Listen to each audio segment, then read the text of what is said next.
Chapter 1. A Body Among the Yarn. Miss Jane Marple was arranging a small vase of violets on her breakfast table when she heard the unmistakable sound of the garden gate opening with unusual haste.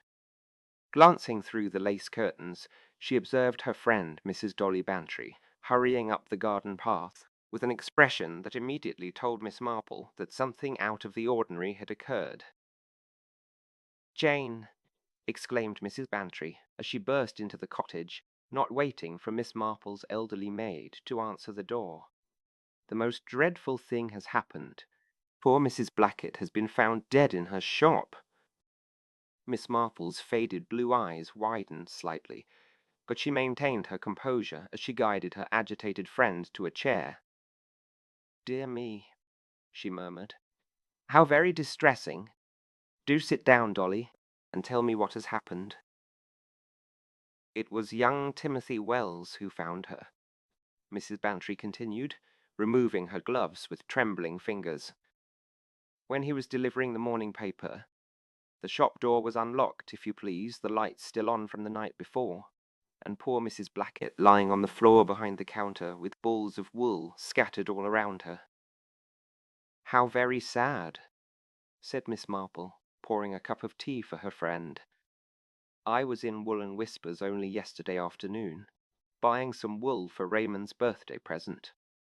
I'm knitting him a blue sweater, you know." Mrs. Blackett seemed quite well then, though perhaps a little preoccupied. "Well, at first everyone thought it was her heart," said Mrs. Bantry, accepting the tea gratefully. "She was getting on in years after all. But Dr. Haydock examined her and found something that changed everything." She lowered her voice dramatically. "A puncture wound, Jane, at the base of her skull. Dr. Haydock says it was too precise to be an accident." "Murder?" Miss Marple said softly. "Inspector Slack is there now," Mrs. Bantry confirmed. "The cash register wasn't touched, and there wasn't any sign of a struggle. Whoever did it must have been someone she knew." Miss Marple nodded thoughtfully. "Yes, that would seem likely. Did you happen to hear if anything was missing from the shop?" "Not that I know of, but the whole village is talking about it. Mrs. Blackett has owned that shop for 20 years, and no one ever had a bad word to say about her." Miss Marple recalled her visit to the shop the previous day. Mrs. Blackett had indeed seemed distracted, twice checking the clock on the wall while serving her. "She mentioned something about expecting an important delivery," Miss Marple mused. "I remember thinking it curious, as she usually received her wool shipments on Mondays, and yesterday was Thursday." After Mrs. Bantry departed to spread the news elsewhere, Miss Marple put on her hat and coat and made her way to the village. Outside Wool & Whispers, a small crowd had gathered, held back by Police Constable Pork. Miss Marple approached with an innocent expression. "Good morning, Constable. I wonder if I might just pop in for a moment. I ordered some merino wool from Mrs. Blackett yesterday, and I really do need it for my grandnephew's birthday present." The constable hesitated. "Well, Miss Marple, there's been an incident." "Oh, I've heard. Such a dreadful thing. But I'll only be a moment, and I'm sure Inspector Slack wouldn't mind. You know how helpful I've been in the past." This reminder of Miss Marple's previous contributions to local investigations had the desired effect. The constable stepped aside, and Miss Marple entered the shop, where Inspector Slack was questioning the village doctor. "Miss Marple," Slack said, with barely concealed impatience, "I might have known you'd turn up." "Good morning, Inspector." "Good morning, Doctor." "Hey, Doc, please don't mind me. I just came about some wool I ordered." While the men resumed their conversation, Miss Marple's sharp eyes took in the scene. Mrs. Blackett's body had been removed, but the outline marked with chalk remained behind the counter. Several balls of wool were scattered around, as if they had rolled from their basket. On the counter lay an open knitting pattern book, turned to an intricate Fair Isle design. Miss Marple noticed something odd. A teacup on a small table in the corner, half empty with a distinct trace of lipstick on the rim. This struck her as peculiar, for Mrs. Blackett never wore lipstick, considering it flashy for a woman of her age.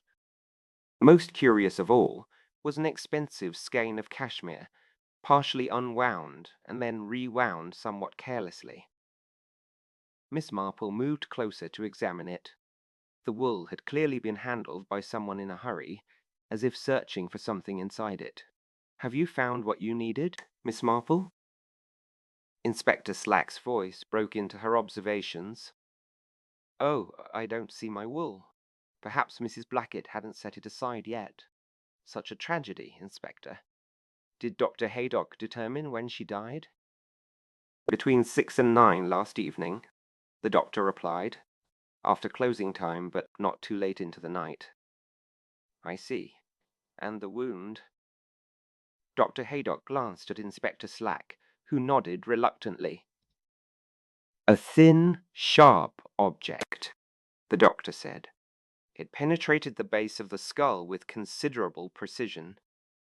Death would have been almost instantaneous." "Like a knitting needle," Miss Marple suggested innocently. "Possibly," Slack admitted. "We're still looking for the weapon." As Miss Marple was leaving, Constable Pogg stopped her at the door. "By the way, Miss Marple, I thought you might be interested to know that the shop won't be closed for long. Mrs. Blackett's niece is coming from London tomorrow to take over." "Her niece?" Miss Marple's eyebrows rose slightly. "How interesting. I don't recall Mrs. Blackett ever mentioning any family." "Miss Diana Westfield, her name is," the constable continued. "The solicitor contacted her this morning. Seems she's the only living relative." "Indeed?" Miss Marple said thoughtfully. "Well, that is a surprise." As she walked home, Miss Marple considered this curious development. In all the years she had known Mrs. Blackett, through countless conversations over balls of wool and knitting patterns, the shopkeeper had never once mentioned having a niece in London. And yet, less than 24 hours after her death, this unknown relative was preparing to step into her shoes. It reminded Miss Marple of something her late nephew had once said about murder investigations, that one must always look closely at unexpected beneficiaries.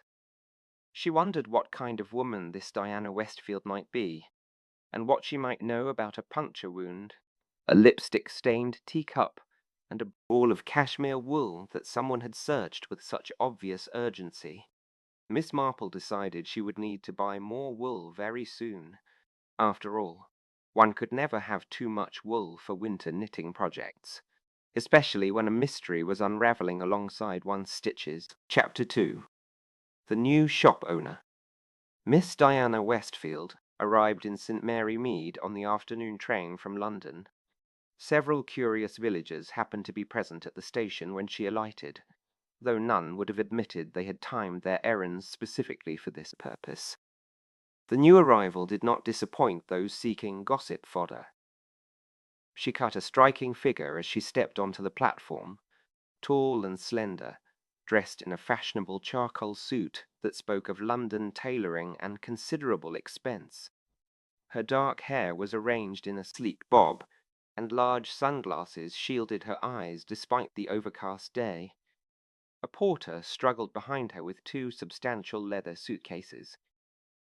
"That doesn't look like a woman who's come to run a knitting shop," whispered Mrs. Price, the doctor's wife, to Miss Weatherby. "More like someone from those fashion magazines." Miss Marple, who had ostensibly come to post a letter, observed the newcomer with interest. There was indeed something incongruous about Diana Westfield's appearance in the small village setting, like finding an orchid in a garden of daisies. But it wasn't merely her stylish appearance that caught Miss Marple's attention. It was the brisk, business-like manner with which she surveyed her surroundings, showing neither the uncertainty of a stranger nor the sentimentality of one returning to family connections. By the following morning, Diana had taken up residence in the small flat above Wool and Whispers, and reopened the shop for business.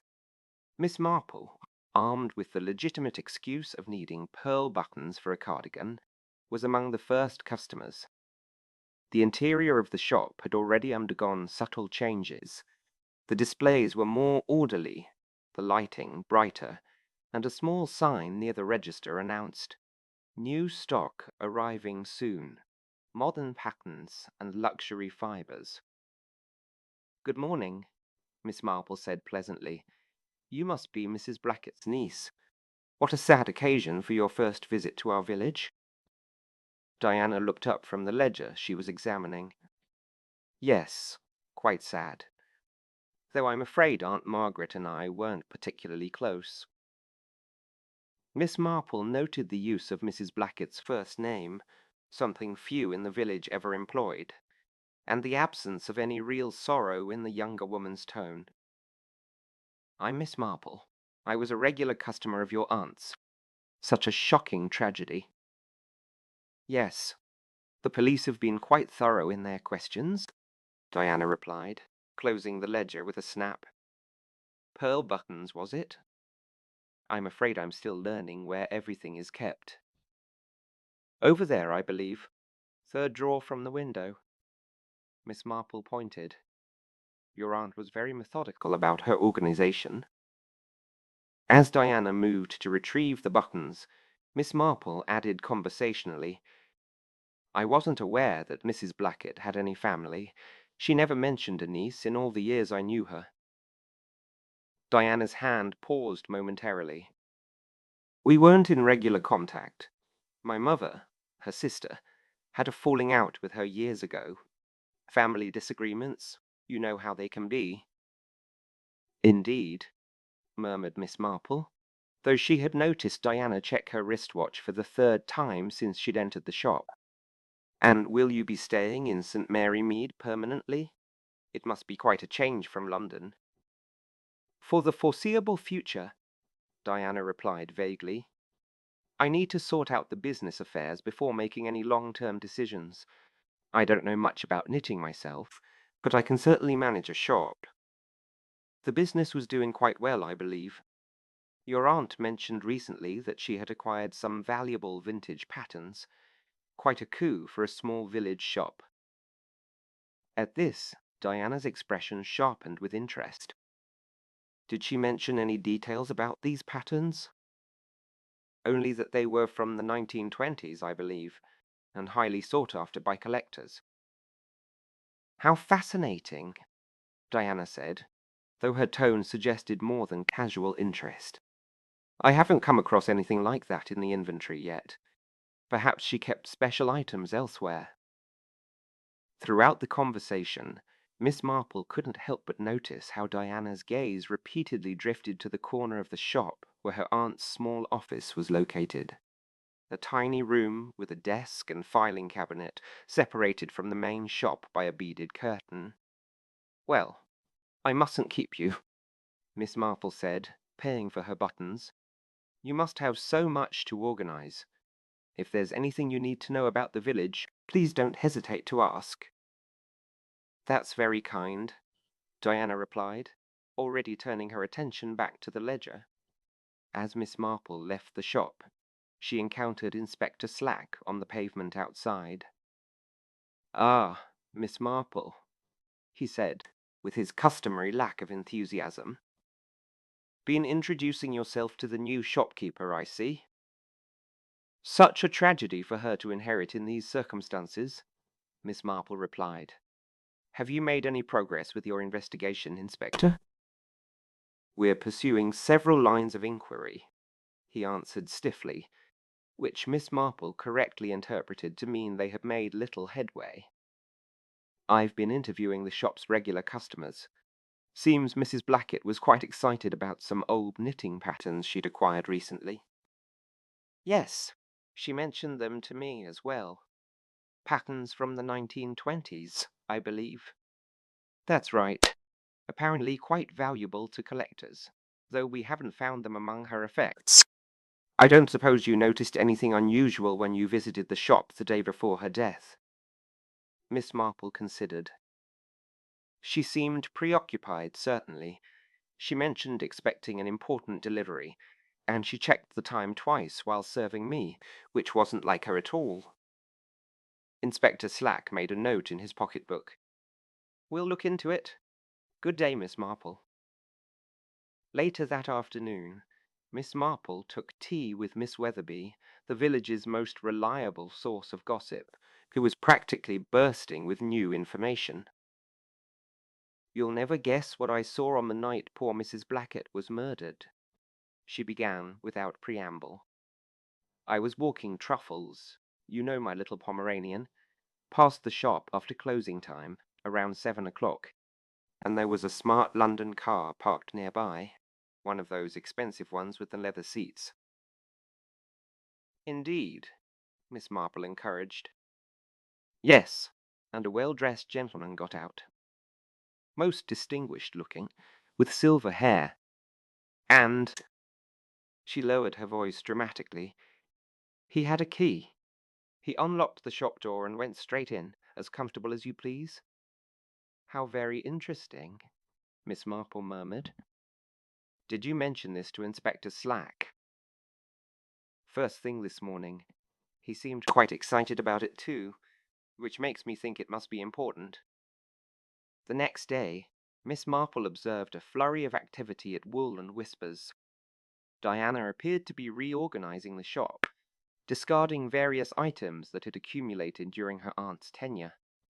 A young boy was employed to carry boxes to the rubbish bin behind the shop. Under the pretext of returning a pattern book she had borrowed from Mrs. Blackett, Miss Marple approached as the boy was making one such trip. "Good morning," she called cheerfully. "My, what a lot of clearing out." The boy, Tommy Jenkins, grinned. "Miss Westfield says the place needs modernizing. Most of this is just old rubbish Mrs. Blackett kept." Miss Marple glanced at the box he was carrying. Among the discarded papers and catalogues, she spotted a framed photograph lying face down. "Oh dear," she said. "I hope nothing of value is being thrown away. May I?" Without waiting for permission, she retrieved the photograph from the box. It showed a much younger Mrs. Blackett, recognizable despite the passage of years, standing beside a distinguished-looking man in evening clothes. They were positioned on the steps of what appeared to be a grand country house, with formal gardens visible in the background. Miss Marple turned the frame over and noted the inscription on the back. "Thornfield Hall, 1952. Never forget." "I'm sure your aunt would have wanted to keep this," Miss Marple said when she entered the shop and showed the photograph to Diana. "Family mementos are so precious." Diana took the frame, studying it with an unreadable expression. "Yes, of course. Thank you for rescuing it." But as soon as Miss Marple left, she placed the photograph in a drawer rather than returning it to display. That afternoon, as Miss Marple was working in her garden, she observed a taxi stop outside her gate. To her surprise, Colonel Bantry emerged, looking unusually purposeful. "Ah, Miss Marple," he called. "Thought I'd drop by. Dolly mentioned you were asking about Thornfield Hall." "How kind of you to visit, Colonel." "Yes, the name came up in connection with poor Mrs. Blackett. Won't you come in for some tea?" Once settled in her sitting room, Colonel Bantry explained. "Thornfield Hall used to be the country estate of Lord Westfield. Magnificent place, about 30 miles from here. I was stationed near there briefly in the early 50s. "Westfield?" Miss Marple repeated. "Like our new shopkeeper?" "Exactly what struck me." The Colonel nodded. "Lord Westfield was a great collector. Manuscripts, historical documents, that sort of thing. Died under rather mysterious circumstances, if I recall correctly. His collection had to be sold off to settle enormous debts." As evening approached, Miss Marple walked past Wool and Whispers and noticed the shop was still open despite the late hour. Through the window, she observed Diana speaking on the telephone, her expression agitated. As Diana hung up, she hurried to a small wooden box on the counter, locked it with a key that she wore around her neck, and carried it to the shop safe. Miss Marple continued her stroll, mind working like her knitting needles, steadily, purposefully, creating a pattern from seemingly disparate threads. Mrs. Blackett, whose real name might not have been Blackett at all, had worked at Thornfield Hall. Diana Westfield shared a surname with the hall's former owner. A mysterious gentleman with a key had visited the shop on the night of the murder, and something of value, perhaps vintage knitting patterns, perhaps something else entirely, remained unaccounted for. Like a complex knitting pattern where one dropped stitch could ruin the entire design, Miss Marple knew that every detail mattered, and the most crucial detail of all might be the true identity of Mrs. Blackett, who had lived quietly among them for 20 years, keeping secrets that someone had finally decided were worth killing for. Chapter 3. Suspicious Customers. Miss Marple had noticed, during her long life in St. Mary Mead, that murder had a curious effect on small businesses. Far from driving customers away, it often attracted them. Individuals drawn by morbid curiosity who would purchase some small item as justification for their visit.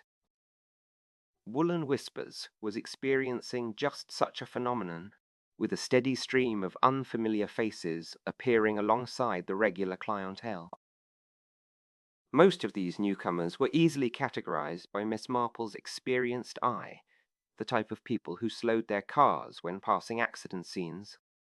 But two visitors in particular caught her attention as she sat quietly in the corner of the shop, ostensibly sorting through a basket of embroidery silks. The first was a distinguished silver-haired gentleman who entered with an air of academic authority.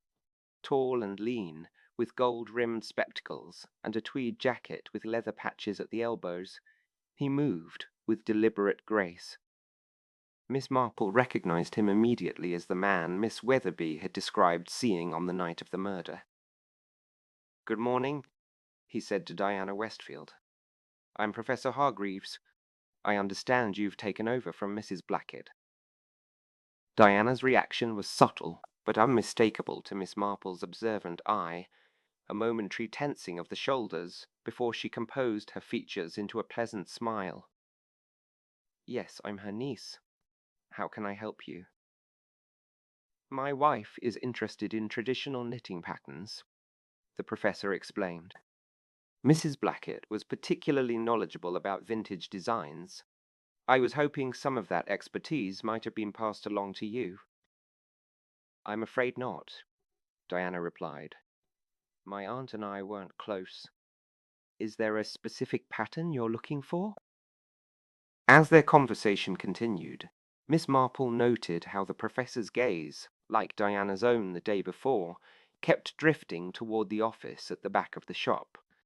She also observed how he carefully studied the shop's layout, taking in details that would surely be irrelevant to someone interested merely in knitting patterns.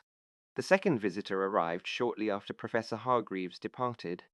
She was a middle-aged woman with mousy brown hair and nervous mannerisms, constantly adjusting her handbag strap or touching the collar of her blouse. Like the professor, she seemed more interested in the shop itself than its merchandise. "Just browsing," she murmured when Diana approached. "I've heard such nice things about this little shop." Miss Marple, who had now spent nearly an hour reorganizing the same basket of silks, decided it was time for a more direct approach. Rising from her corner, she deliberately dropped her ball of yarn, which rolled across the floor and came to rest at Professor Hargreaves's feet.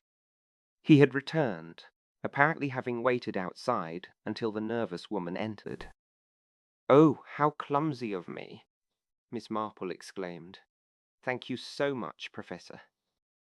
He looked startled at being addressed by name, but quickly recovered. Not at all, madam. Miss Marple, she introduced herself. I couldn't help overhearing your interest in vintage patterns. I've lived in St. Mary Mead all my life and knew Mrs. Blackett quite well. She was particularly proud of a collection she acquired recently, patterns from the 1920s, I believe. Indeed, the professor said, his interest visibly sharpening. Did she happen to mention their provenance? I'm not sure what you mean, Miss Marple said with deliberate vagueness. Their origin, their history, where they came from, who created them? Oh, I see. No, she didn't mention that, but she did say they were quite valuable. By the way, I rescued a photograph that was being discarded yesterday, a picture of Mrs. Blackett at a place called Thornfield Hall. I believe the date was 1952. The name means nothing to me, but perhaps it's significant to you. The effect of her words was immediate and dramatic. The professor's complexion paled slightly, and his hand tightened on his walking stick. Thornfield Hall, he repeated, his voice carefully controlled. How interesting. And this photograph, you have it? Oh no, I gave it to Miss Westfield. I assumed she would want a keepsake of her aunt. The professor glanced toward Diana, who was now assisting the nervous woman with a selection of yarns. Yes, of course. If you'll excuse me, Miss Marple. After he left, Miss Marple decided to call on Colonel Bantry again. His military connections often provided information that wouldn't be available through village channels. Thornfield Hall, yes, the colonel confirmed when she inquired further. I did a bit more digging after we spoke. Lord Westfield was rather a mysterious character, collected rare manuscripts and historical documents. Valuable stuff, apparently. When he died, there were rumors that some of the most valuable pieces went missing before the estate was settled. Died under mysterious circumstances, you said? Heart attack officially, but there was talk of foul play. Nothing proven, mind you. And his family? Daughter married a diplomat, died young, left 2 daughters of her own, I believe. That would make them Lord Westfield's granddaughters. Would their name be Westfield? Possibly. If that was the family name, the title would have passed to a male heir, of course. Miss Marple was silent for a moment, her fingers absently mimicking knitting movements. Colonel, would you happen to know if Mrs. Blackett, our Mrs. Blackett, ever worked at Thornfield Hall? Can't say for certain, but I could find out. Why do you ask? Just a theory forming. One other thing. Inspector Slack mentioned that the police discovered Mrs. Blackett's real name was Margaret Simmons. Does that name mean anything to you? The colonel's bushy eyebrows lifted. Can't say it does, but I'll ask around discreetly. That afternoon, Miss Marple visited Wool and Whispers again, this time to purchase buttons for a cardigan she was knitting. Diana seemed distracted, twice checking her wristwatch during their brief transaction. As Miss Marple was about to leave, Professor Hargreaves entered, accompanied by another man, younger, with the brisk, appraising manner of someone accustomed to valuing objects. Miss Westfield, the professor said, allow me to introduce Mr. Cartwright. He's an expert in historical documents. Diana nodded coolly. How do you do? Are you interested in knitting as well, Mr. Cartwright? Not personally, he replied with a thin smile. But I'm fascinated by the history of crafts, particularly when they intersect with other historical artifacts. Miss Marple, pretending to examine a display of crochet hooks near the door, listened attentively. Perhaps we could continue our discussion in your office, Professor Hargreaves suggested. Diana hesitated, then nodded.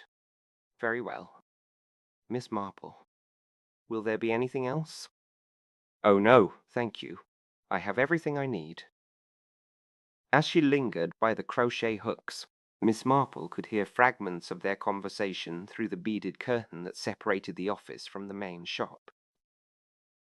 Authentication would require... The auction house will require provenance. Considerable value if you can establish... The bell above the shop door tinkled, and the nervous woman from earlier entered once more. She started visibly upon seeing Miss Marple. "Oh, I didn't expect... That is, I thought the shop might be empty at this hour." "Miss Westfield is in her office with some gentleman," Miss Marple informed her pleasantly. "I don't believe we've been introduced. I'm Miss Marple, a village resident." "Mrs. Ellis," the woman replied after a brief hesitation. "I'm interested in vintage knitting designs." "How fascinating. So is Professor Hargreaves, who's speaking with Miss Westfield now. Are you acquainted with him?" Mrs. Ellis's hand fluttered to her collar. "No, I don't believe so." "Such a distinguished gentleman. He mentioned his wife collects traditional patterns." "Did he?" Mrs. Ellis glanced toward the office, her expression anxious. "Well, I'll come back another time. Good day, Miss Marple." As Mrs. Ellis hurried from the shop, Miss Marple decided to follow a hunch. The woman had taken a room at the Blue Boar, the village's only inn. Claiming she had information about vintage patterns that might interest Mrs. Ellis, Miss Marple persuaded the landlord to direct her to the correct room. "Mrs. Ellis? It's Miss Marple. I have some information that might interest you." The door opened cautiously. "Miss Marple? What information?" "About the patterns Mrs. Blackett acquired. May I come in?" Reluctantly, Mrs. Ellis stepped aside. The room was modest but comfortable, with a small writing desk by the window. As Mrs. Ellis moved to clear some papers from a chair, Miss Marple noticed her hastily covering what appeared to be a catalogue from Sotheby's auction house. "I was just doing some research," Mrs. Ellis explained, following Miss Marple's gaze. "On antique knitting patterns, among other things." Miss Marple seated herself comfortably. "Mrs. Ellis, if that is indeed your name, I think we should be frank with each other. You're not here because of knitting patterns, are you?" The woman's nervous demeanor suddenly vanished, replaced by a shrewd, assessing look. "What makes you say that?" "The same reason I suspect your interest in Mrs. Blackett goes beyond her wool selection. Tell me, does the name Thornfield Hall mean anything to you?" Mrs. Ellis paled slightly.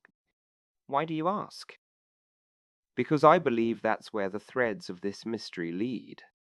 Mrs. Blackett, whose real name was Margaret Simmons, worked there in the 1950s. Now we have Professor Hargreaves, an expert in historical documents, taking a sudden interest in a village knitting shop. And you, Mrs. Ellis, studying auction catalogues while pretending to be interested in Fair Isle patterns." For a long moment, Mrs. Ellis said nothing. Then, with a sigh, she sat down on the edge of the bed. "You're very perceptive, Miss Marple." "I've lived a long time and observed a great deal of human nature," Miss Marple replied simply. "And I've found that murder rarely occurs without reason. Someone wanted something Mrs. Blackett possessed, something valuable enough to kill for." Before Mrs. Ellis could respond, there was a sharp knock at the door. When she opened it, Inspector Slack stood in the hallway, his expression grim. "Mrs. Ellis, I'd like to ask you a few questions about your relationship with the late Mrs. Blackett." Later that afternoon, Miss Marple visited the village post office, where Mrs. Blade, the postmistress, was always a reliable source of information. "Such a tragedy about Mrs. Blackett," Mrs. Blade commented as she weighed Miss Marple's letters. "And now the police questioning that Mrs. Ellis at the Blue Boar. Never a dull moment these days." "Indeed not," Miss Marple agreed. "By the way, did Mrs. Blackett send any unusual correspondence recently? Before her death, I mean. Mrs. Blade's eyes lit up at the invitation to share information. As a matter of fact, she did send a registered letter just last week, to the British Museum of all places, their manuscript department. I remember because it's not often we get letters going to such important places. The manuscript department? How interesting. That evening, as twilight descended on St. Mary Mead, Miss Marple sat in her garden, the photograph of Mrs. Blackett at Thornfield Hall in her lap. She had retrieved it from her handbag, having fibbed to Professor Hargreaves about returning it to Diana. Something about the image had nagged at her since she first saw it. Now, in the fading light, she examined it more carefully. Mrs. Blackett, younger but unmistakable, stood beside the distinguished man, their pose suggesting formality rather than intimacy. But it was what the man held in his hand that suddenly caught Miss Marple's attention. A document, partially visible, with what appeared to be a royal seal on its edge. The sound of movement from the street interrupted her thoughts. Glancing up, she saw a shadowy figure approach Wool and Whispers. The shop had closed hours ago, but light still gleamed faintly from the flat above. The figure, Diana Westfield, looked furtively in both directions before unlocking the shop door and slipping inside. Miss Marple waited, counting minutes on her watch. 20 minutes later, she observed Diana emerging, locking the door behind her and hurrying away toward the village green. Curiosity piqued, Miss Marple took her flashlight and made her way carefully to the back of the shop, where a small window provided a limited view of the interior. Standing on tiptoe and directing her light through a gap in the curtains, she could just make out an area behind the counter. The floorboards had been lifted, revealing a small space beneath. Next to the opening lay a metal box, similar to the one Diana had locked in the safe, but not identical. Miss Marple watched as Diana returned, picked up the box with gloved hands, and carefully replaced the floorboards. As she made her way home in the darkness, Miss Marple reflected that knitting and detection had much in common. Both required patience, attention to detail, and an understanding of patterns. And in both, a single misplaced stitch, or clue, could unravel the entire design. Chapter 4. The Missing Knitting Needle. The following morning dawned with a persistent drizzle that shrouded St. Mary Mead in a grey mist. Miss Marple, seated by her window with her knitting, observed Inspector Slack marching purposefully toward Wool and Whispers, his collar turned up against the rain. Something about his determined stride suggested developments in the case. Miss Marple was not one to let inclement weather deter her when curiosity beckoned. Donning her raincoat and taking her umbrella, she made her way to the village shop, arriving just in time to see the inspector emerging from Wool and Whispers with a small evidence bag in his gloved hand.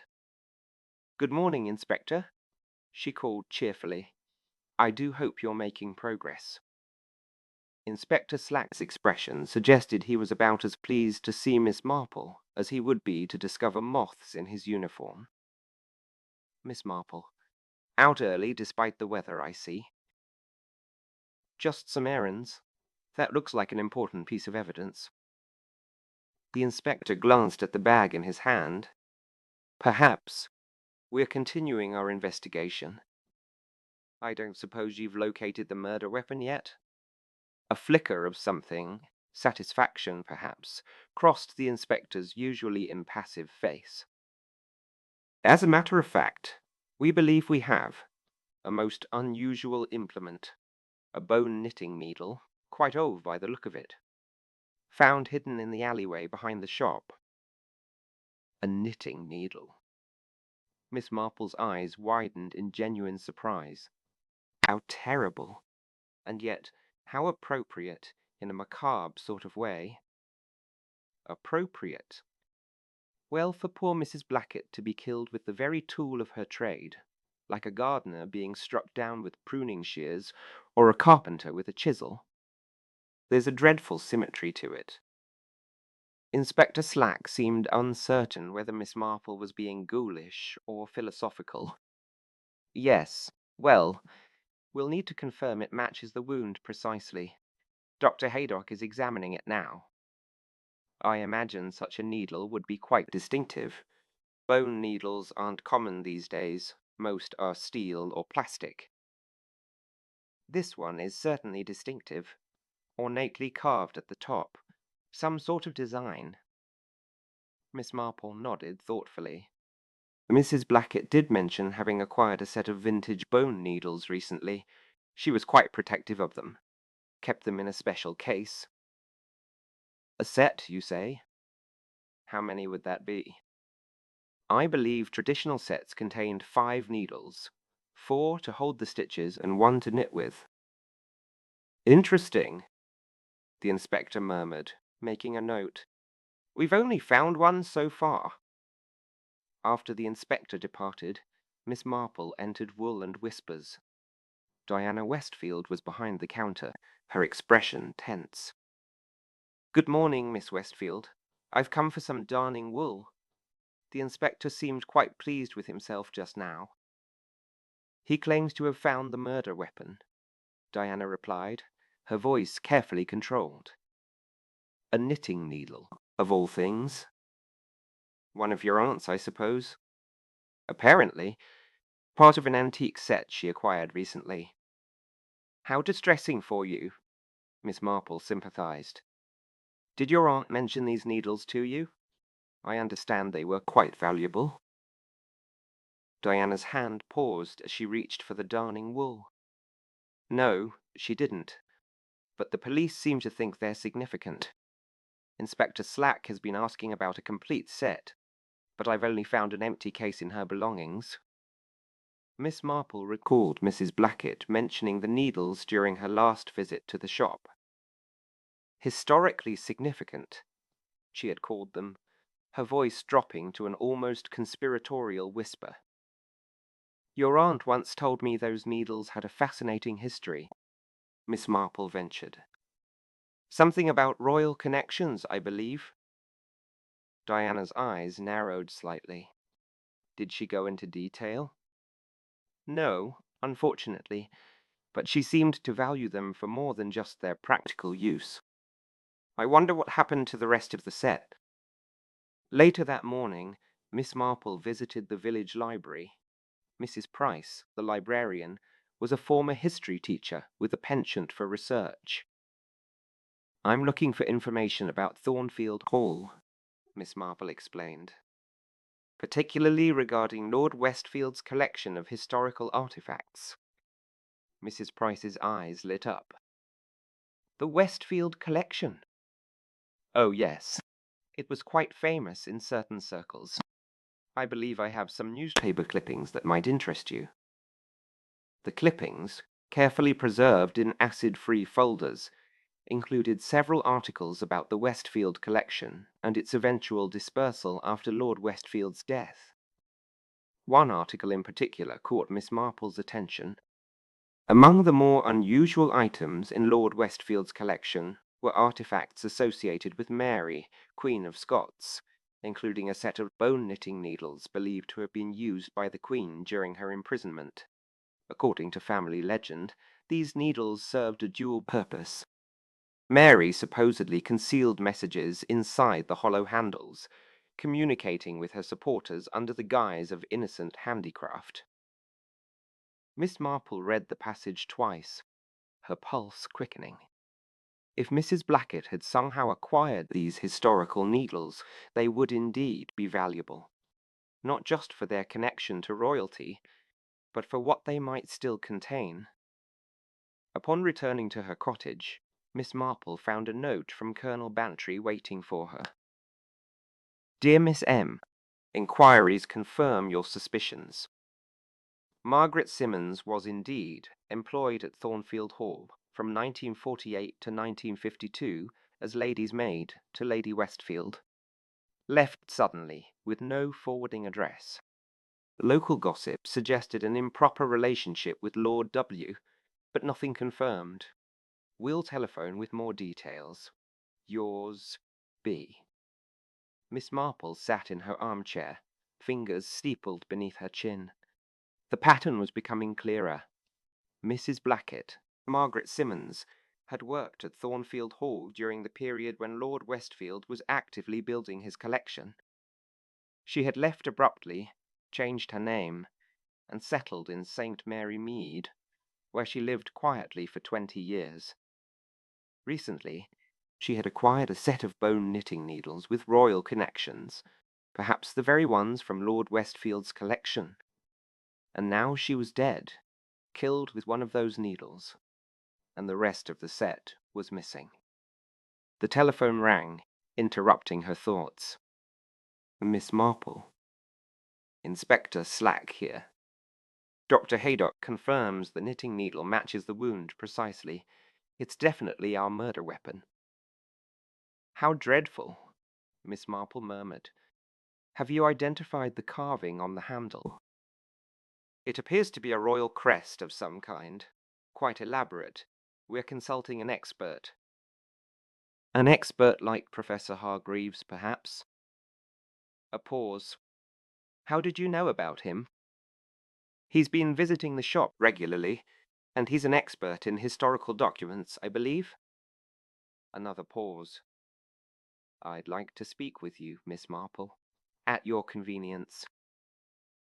When the inspector arrived, Miss Marple had tea waiting.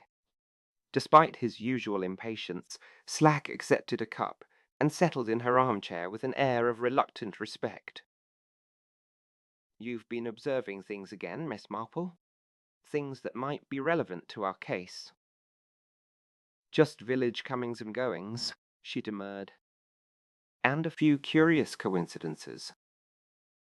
Such as Professor Hargreaves's sudden interest in a village knitting shop, and Mrs. Ellis's interest in auction catalogues, and Miss Westfield's connection to Lord Westfield, a connection she hasn't acknowledged.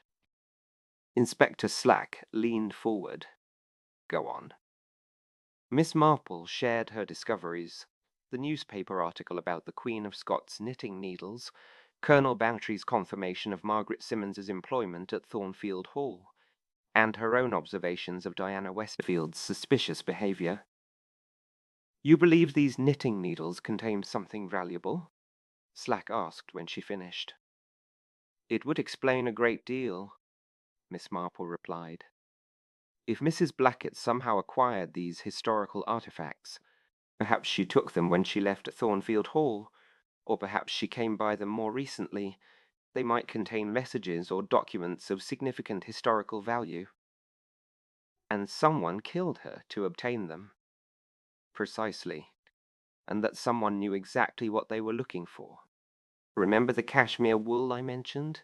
It had been partially unwound and rewound, as if someone had been searching inside it. The inspector's eyes narrowed. You think the murderer was looking for the missing needles? Or what they contained, Miss Marple corrected. The needle you found may have been dropped in haste, or discarded once its contents were removed. Later that afternoon, Miss Marple visited Diana's shop again under the pretense of needing ribbon for a gift. While Diana measured out pale blue silk, Miss Marple mentioned casually, I understand the postmistress was questioned by police today. Diana looked up sharply. Was she? About what? Something about a registered letter Mrs. Blackett sent shortly before her death. To the British Museum, I believe. Diana's hands stilled on the ribbon. Did they say what it contained? No, but I imagine it must have been something of historical significance. The manuscript department, you know. As Miss Marple was leaving, Professor Hargreaves entered the shop, accompanied by the man he had introduced as Mr. Cartwright. Their expressions were grave. Miss Westfield, the professor began without preamble. We need to discuss the auction. There have been complications. Miss Marple lingered near the door, pretending to examine a display of buttons. "What complications?" Diana demanded, her voice tense. "The provenance issue," Mr. Cartwright replied. "Without proper documentation, the items can't be authenticated. Their value would be significantly diminished." "But you said—" "I said we needed to establish their origin conclusively," Professor Hargreaves interrupted. "The family connection is helpful, but not sufficient." As their conversation continued in more hushed tones, the shop door opened again to admit Mrs. Ellis. She froze upon seeing the others, her expression cycling rapidly from surprise to wariness. "Good afternoon," she said stiffly. "I didn't realize you had company, Miss Westfield." An awkward silence fell over the shop as Diana, Professor Hargreaves, and Mr. Cartwright all regarded Mrs. Ellis with varying degrees of suspicion and recognition. "Perhaps I should come back later," Mrs. Ellis murmured, turning to leave. "Actually," said Miss Marple pleasantly, "I believe now might be the perfect time for all of you to have a conversation about Thornfield Hall and Lord Westfield's collection, and the true value of a set of bone-knitting needles once owned by Mary, Queen of Scots."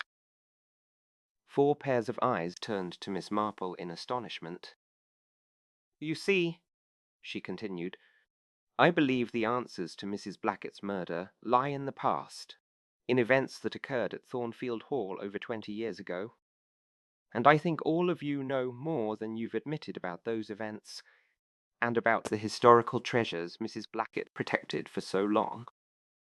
That evening, as Miss Marple examined the photograph of Mrs. Blackett at Thornfield Hall once more, her attention was drawn to a small detail she had previously overlooked. In the background, partially visible on a library table, was a wooden box, identical to the one she had seen Diana retrieving from beneath the floorboards of the shop. With growing excitement, Miss Marple reached for her telephone. "Inspector Slack, please. This is Miss Marple.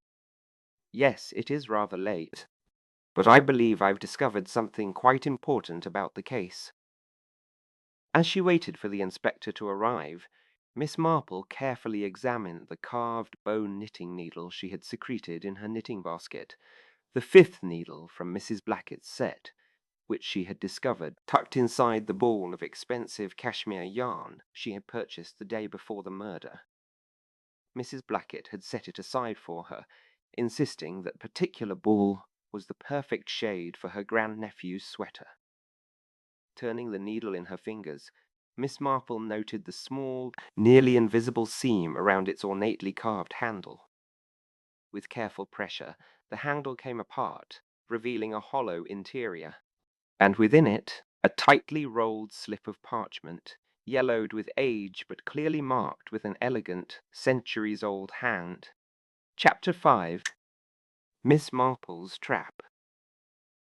Inspector Slack stared at the small roll of parchment lying on Miss Marple's dining table, as if it might suddenly sprout fangs. "And you found this inside the knitting needle?" His voice conveyed equal parts skepticism and reluctant admiration. "Yes, Inspector. The handle unscrews quite cleverly. See the fine seam here?" Miss Marple demonstrated. "The needle was hidden in the ball of cashmere wool Mrs. Blackett set aside for me the day before she died. I believe she suspected she was in danger and wanted to ensure at least one of the needles and its contents would be safe." The inspector carefully unrolled the parchment using tweezers from his pocket. The handwriting was faded but still legible, an elegant script that spoke of another era. Though neither of them could decipher the entire text, the royal seal at the bottom was unmistakable. "This appears to be a historical document of some significance," Slack admitted, "possibly dating back to—" "The Elizabethan era," Miss Marple finished. "From the time of Mary, Queen of Scots. According to my research, Lord Westfield possessed a set of bone-knitting needles believed to have belonged to Mary during her imprisonment. The handles were hollow, and she supposedly hid messages inside them to communicate with her supporters. And you believe Mrs. Blackett somehow obtained these historical artifacts? I believe she took them from Thornfield Hall when she left suddenly in 1952. Colonel Bantry confirmed she was employed there as Lady Westfield's lady's maid, and departed under mysterious circumstances. Inspector Slack frowned. That would be theft. Perhaps, Miss Marple conceded. Or perhaps Lord Westfield gave them to her. The photograph shows them together at what appears to be a country house party. They may have been close.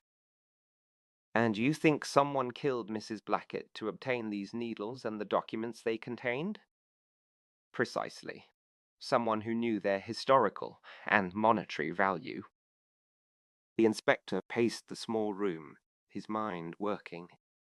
We have 3 suspects: Professor Hargreaves, an expert in historical documents; Diana Westfield, who claims to be Mrs. Blackett's niece, but is actually Lord Westfield's granddaughter; and this Mrs. Ellis, who turns out to be Patricia Westfield, Diana's sister.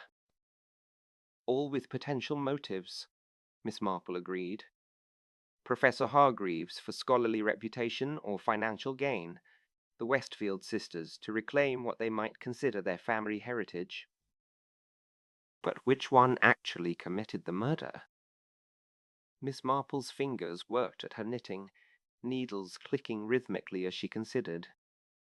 I think we need more information about the planned auction. Mrs. Ellis, Patricia Westfield, had a Sotheby's catalogue in her room at the Blue Boar. Inspector Slack nodded. I'll look into it. In the meantime, this document should be secured as evidence. He carefully rolled the parchment and placed it in an evidence envelope.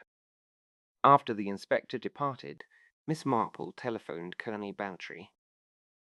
Colonel, I wonder if you might make another inquiry for me about an upcoming auction at Sotheby's featuring royal correspondence from the Elizabethan era.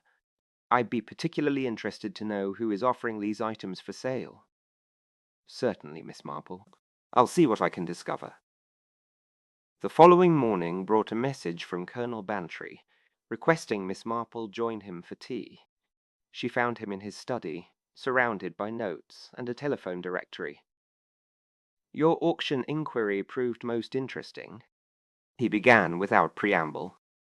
Sotheby's is indeed holding a sale next week, featuring newly discovered royal correspondence from the Elizabethan era, including letters between Mary, Queen of Scots, and Queen Elizabeth II. The seller is listed simply as a private collector, but my contacts suggest it's Sir James Hargreaves. Sir James? Miss Marple repeated. Not Professor Hargreaves? One and the same. He uses his academic title professionally, but he inherited a baronetcy from his father. Quite wealthy, apparently, and a renowned collector of royal manuscripts. And Mr. Cartwright? Works for the auction house. He specializes in authentication of historical documents. What about Patricia Westfield, the woman calling herself Mrs. Ellis? That took some digging, the colonel admitted. But yes, Patricia Westfield is indeed Lord Westfield's granddaughter, as is Diana. Sisters. Their mother was Lord Westfield's only daughter, who married a diplomat named Harrison. She died young, and the girls were raised by their father abroad. They took back the Westfield name as adults, apparently. So, Diana Westfield really is Mrs. Blackett's niece. The colonel shook his head. Not biologically, no. If Mrs. Blackett was Margaret Simmons, the lady's maid, there's no blood relationship. Though I suppose if there was a connection between Lord Westfield and Margaret Simmons, as the photograph suggests, Miss Marple nodded, then it's possible the girls were raised to think of her as an aunt. Or Diana is simply using that claim to explain her sudden appearance in St. Mary Mead. Miss Marple considered this information, her shrewd eyes distant. Colonel, I believe I now understand enough to set a trap for our murderer. A trap? The colonel looked both alarmed and intrigued. Yes, but I'll need Inspector Slack's cooperation, and yours as well. The plan was simple but effective. Miss Marple would spread word through the village gossip network, efficiently managed by Miss Weatherby, that she had found something interesting in some old knitting patterns Mrs. Blackett had given her before her death. The rumor would suggest this discovery might relate to the value of certain historical documents recently offered for auction. That evening, Miss Marple sat knitting in her cottage with the curtains deliberately left open, a vintage pattern book open beside her. Inspector Slack and a constable waited hidden in the garden, while Colonel Bantry positioned himself in the small back parlour, ready to provide assistance if needed. At 9:30, a shadow fell across the window. Miss Marple, without looking up from her knitting, nodded slightly toward the back of the house, signalling the inspector. A moment later there was a polite knock at the door. Miss Marple opened it to find Professor Hargreaves, or rather Sir James, standing on her doorstep. Miss Marple, forgive the late hour. I was passing and saw your light. I understand you've discovered something of interest among Mrs. Blackett's patterns. How kind of you to call, Professor. Do come in. She led him into the sitting room, offering tea, which he declined. His eyes immediately went to the pattern book. Is this what you found? He asked, reaching for it. One of several items, Miss Marple replied vaguely. Mrs. Blackett entrusted me with certain patterns she valued, though I'm only beginning to understand their significance. Sir James leaned forward. Miss Marple, I believe those patterns may be connected to historical documents of great scholarly importance. As an academic with expertise in this field, I would be most interested in examining them. Would this be for your personal collection, Professor, or for the auction you've arranged at Sotheby's? His expression revealed momentary surprise before he composed himself. You're remarkably well informed, Miss Marple.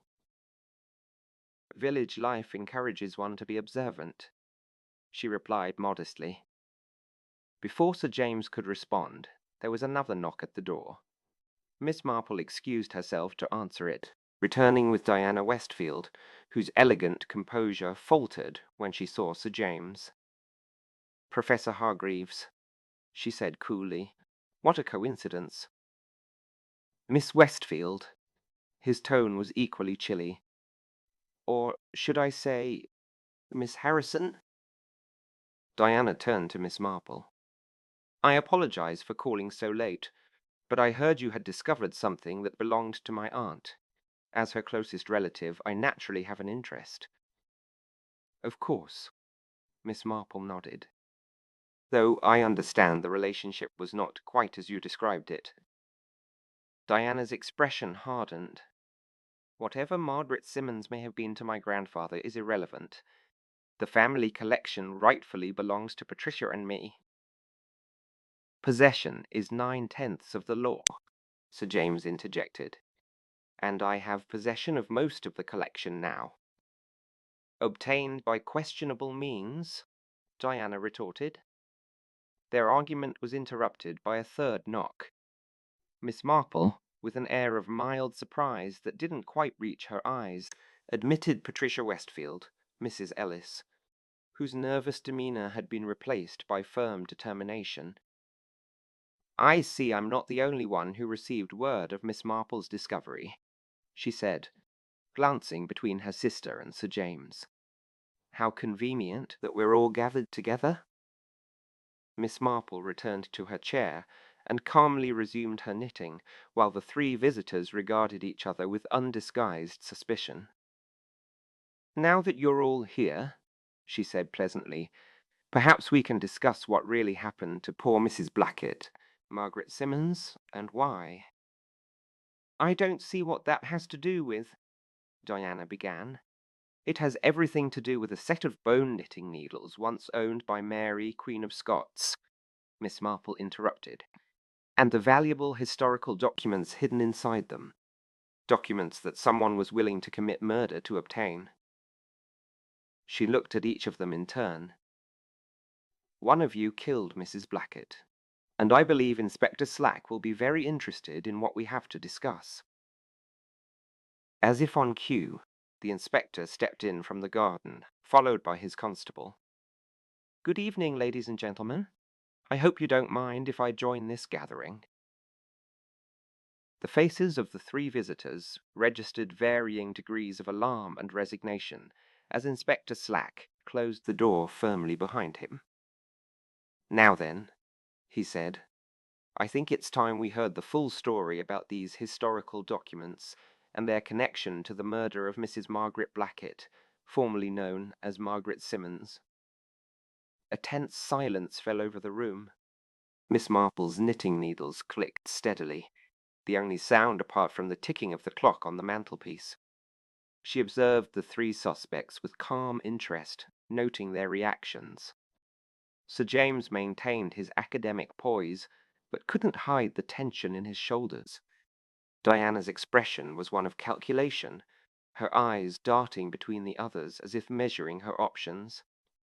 Patricia seemed resigned, almost relieved that matters were coming to a head. "Perhaps," Miss Marple suggested gently, "we should begin with Thornfield Hall in 1952, and a lady's maid who left suddenly with something very valuable hidden among her modest possessions." No one spoke, so she continued, her voice soft but clear. "Lord Westfield's collection of royal manuscripts was famous in certain circles. The most valuable pieces were believed lost when the estate was sold to pay his debts. But they weren't lost at all, were they? They were safely hidden inside the hollow handles of bone knitting needles that had once belonged to Mary, Queen of Scots." Miss Marple directed her gaze to the Westfield sisters. "Your grandfather gave those needles, and their precious contents, to Margaret Simmons, perhaps as a token of affection, perhaps to protect them from creditors. She brought them to St.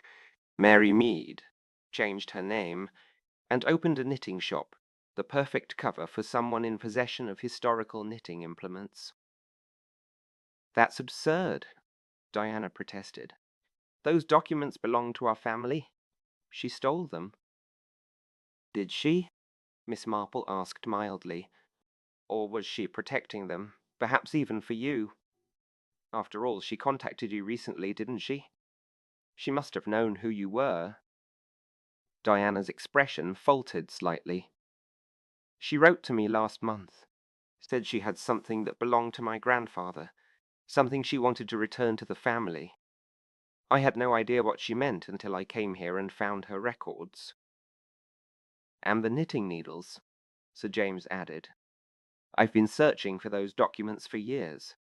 When I traced them to Mrs. Blackett, I approached her with an offer to purchase them. She refused, said she was considering donating them to the British Museum." "So you killed her," Inspector Slack stated flatly. Sir James looked genuinely shocked. "I did nothing of the sort. I'm a scholar, not a murderer. Yes, I wanted those documents. They're of immense historical significance. But I would never resort to violence." "Then perhaps it was you, Miss Westfield?" The inspector turned to Diana. "You arrived in St. Mary Mead immediately after Mrs. Blackett's death, claimed to be her niece, and took over her shop with remarkable efficiency." Patricia spoke for the first time. "Diana has always been efficient when it comes to securing family assets."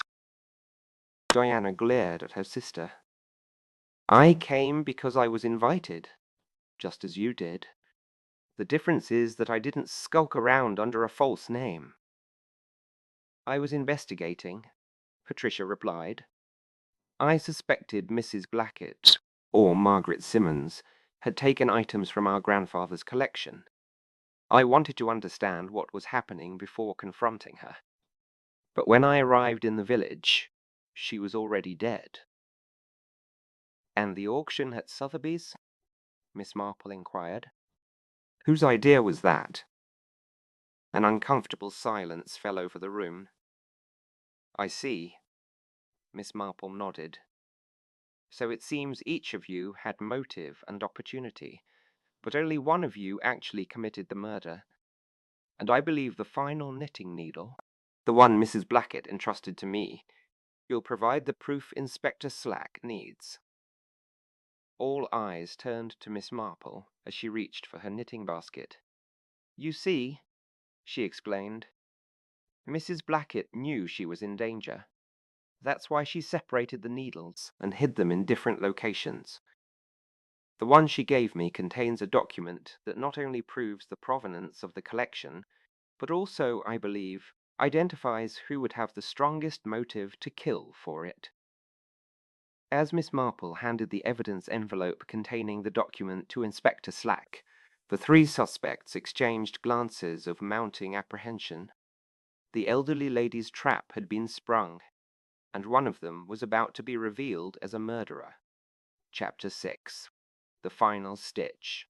The morning sun filtered through the lace curtains of Miss Marple's cottage, casting delicate patterns across the assembled company. Inspector Slack had requested they reconvene at a more civilized hour to conclude the matter of Mrs. Blackett's murder. And now they all sat in Miss Marple's sitting room. The inspector himself, looking unusually solemn, Sir James Hargreaves, his academic dignity somewhat diminished by a night's questioning at the police station, Diana Westfield, elegant even in obvious distress, and Patricia Westfield, whose nervous mannerisms had returned in full force. Miss Marple poured tea with steady hands, the picture of elderly gentility, though her faded blue eyes missed nothing as they moved from face to face. Before we proceed, Inspector Slack began, I should inform you that we've had the document from the knitting needle examined by an expert from the British Museum. It appears to be authentic. A letter from Mary, Queen of Scots, to Queen Elizabeth II, dated 1586. Its historical and monetary value is considerable. As I've maintained all along, Sir James murmured. Quite, the inspector acknowledged. We've also received information from the British Museum about the registered letter Mrs. Blackett sent them shortly before her death. It contained her intention to donate a collection of royal correspondence, specifically letters between Mary Stuart and Elizabeth Tudor that were not previously known to historians. Diana's hand tightened on her teacup. She had no right to make such a donation. Those documents belong to the Westfield family.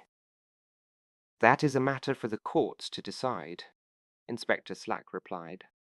Our concern is who killed Mrs. Blackett, and why. He turned to Miss Marple. Perhaps you would care to share your conclusions with us, Miss Marple? Setting down her teacup, Miss Marple took up her knitting, a blue sweater nearly completed. As her needles clicked rhythmically, she began to speak. When I first heard of poor Mrs. Blackett's death, I was struck by several peculiarities. The shop door unlocked, but no sign of robbery. A teacup with lipstick on the rim, though Mrs. Blackett never wore lipstick.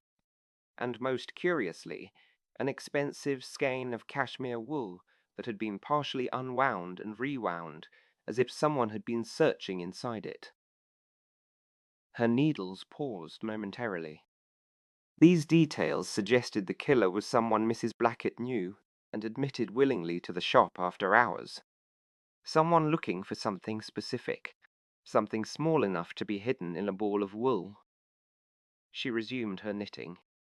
As I learned more about the case, a pattern began to emerge. Mrs. Blackett was actually Margaret Simmons, formerly lady's maid to Lady Westfield at Thornfield Hall. She left suddenly in 1952, around the time Lord Westfield died, and his collection of historical artifacts was supposedly dispersed to pay debts.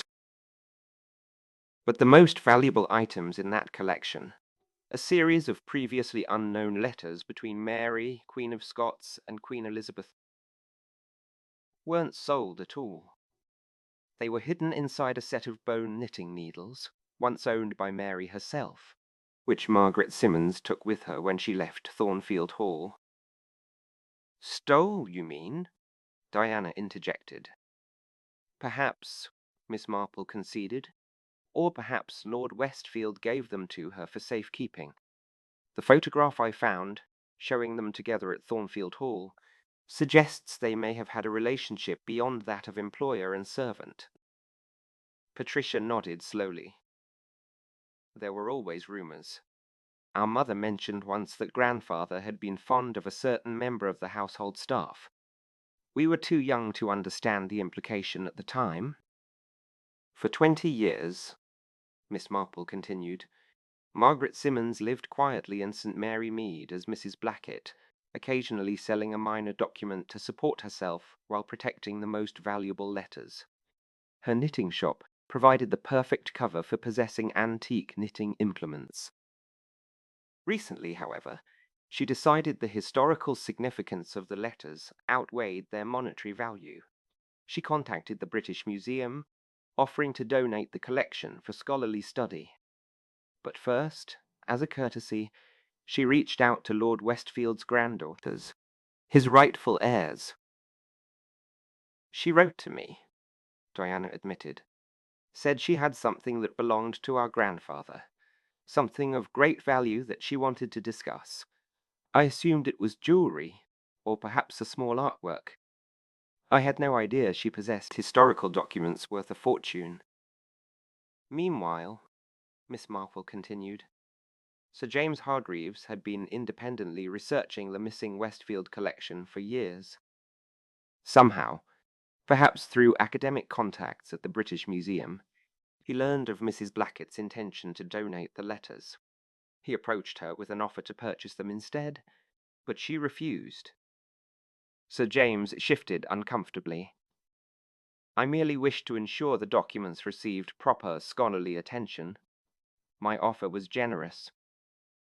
I'm sure it was, Miss Marple replied mildly. But Mrs. Blackett had already made her decision. The letters would go to the British Museum. Inspector Slack cleared his throat. So we have 3 suspects, each with motive and opportunity.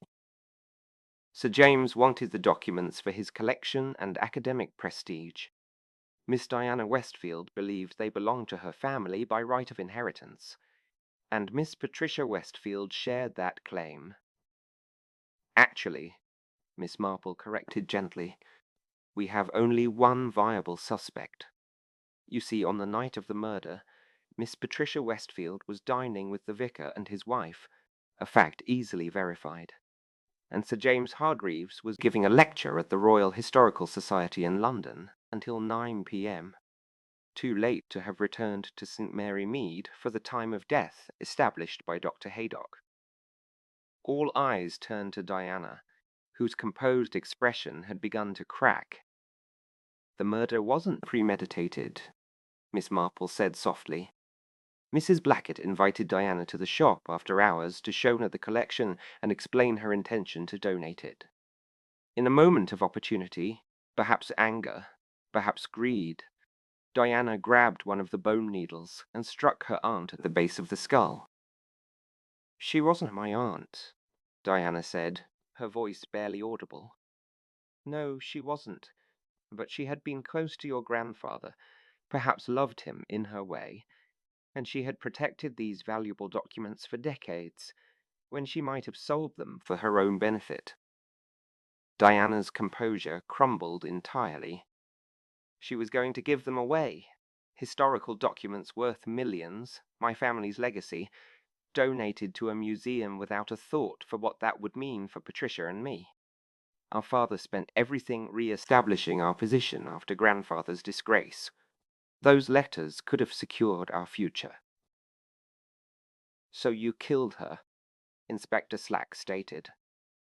I didn't mean to, Diana whispered. I was angry. The needle was just there. It happened so quickly. And afterward, Miss Marple continued, you searched frantically for the complete set of needles and the patterns that would reveal their significance, not realizing Mrs. Blackett had already separated them for safekeeping. You found most of them, but disposed of the murder weapon in the alley behind the shop. When Inspector Slack began investigating, you claimed to be Mrs. Blackett's niece, to explain your presence in the village and your takeover of the shop. Meanwhile, you arranged with Mr. Cartwright to auction the documents through Sotheby's, using Sir James as an unwitting front. Sir James looked startled. Cartwright approached me about consigning newly discovered royal correspondence. He never mentioned their connection to the Westfield collection or Mrs. Blackett. Because Diana had engaged him separately, Patricia realized, turning to her sister. You were going to cut me out entirely, weren't you? Diana didn't answer, but her expression confirmed the accusation. There is one final piece of evidence, Miss Marple said, reaching for her knitting basket. The fifth knitting needle, the one Mrs. Blackett hid in the ball of cashmere yarn she set aside for me the day before she died. Inside it was not only a valuable historical document, but also a letter from Mrs. Blackett herself. She handed an envelope to Inspector Slack, who read aloud. To whom it may concern. If this needle has been found and opened, I fear my suspicions were justified.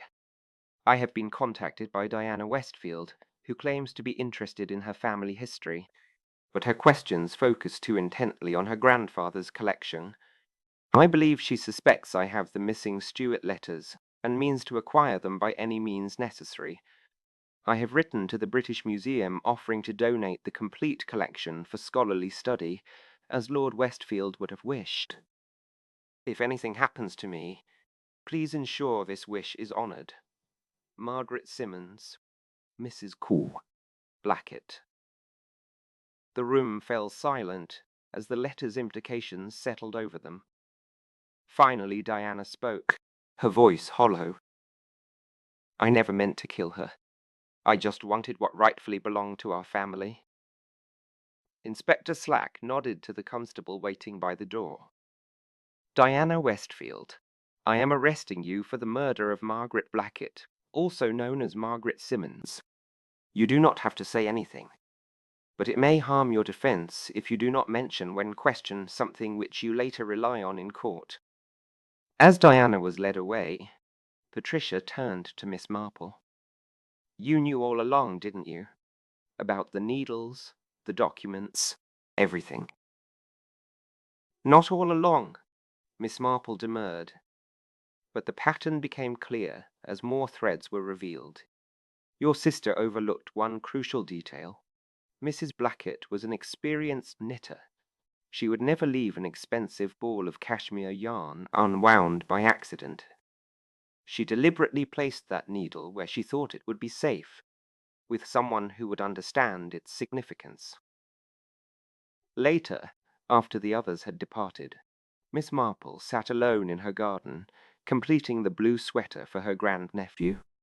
The case had been solved, the murderer apprehended, and arrangements made for the historical documents to be properly evaluated by the British Museum, with recognition of both their historical significance and the Westfield family connection.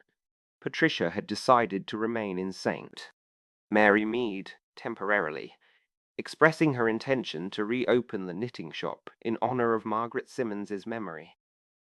Sir James had offered his expertise to assist the British Museum in authenticating and studying the Stuart letters, seemingly satisfied with scholarly recognition rather than ownership. As Miss Marple completed the final rows of the sweater, she incorporated a small, subtle pattern in one corner, a private tribute to Mrs. Blackett, and a reminder that the most important patterns are often those that remain unseen but hold everything together. Her thoughts were interrupted by the arrival of her friend Dolly Bantry, who settled into the garden chair with an expectant expression. Well, Jane? The whole village is talking about the arrest. How did you solve it? Miss Marple smiled. It reminded me of something that happened years ago with Mrs. Thistlethwaite's daughter-in-law. She was always very careful with her gloves, never went anywhere without them, even in summer, until one day she suddenly appeared bare-handed at church. It turned out she'd removed her wedding ring to sell it, though she told everyone it needed cleaning. Human nature, you see. People reveal themselves in the small inconsistencies. But what about the knitting needles and those royal letters? Such a remarkable story. Yes, rather like a novel, isn't it? But you know, Dolly, what struck me most was poor Mrs. Blackett's foresight. She must have suspected Diana might be dangerous, yet she invited her to the shop that evening. Perhaps she hoped she was wrong, but she took precautions anyway, separating those needles and their precious contents. And hiding one in the wool she set aside for you. Mrs. Bantry nodded. Clever of her.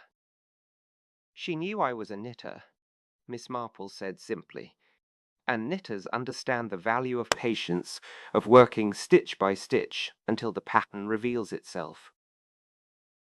As the afternoon shadows lengthened across the garden, Miss Marple completed the final stitch of her grand-nephew's sweater, weaving in the loose end with the same careful precision she had applied to solving the mystery of the knitting shop murder. Both activities required attention to detail, an understanding of patterns, and the wisdom to recognize when a single misplaced stitch could unravel everything. In St. Mary Mead, life would soon return to its peaceful rhythm. Wool and Whispers would reopen under new management. The village gossips would find fresh subjects for their speculation, and Miss Marple would continue her quiet observation of human nature in all its complex, sometimes deadly patterns.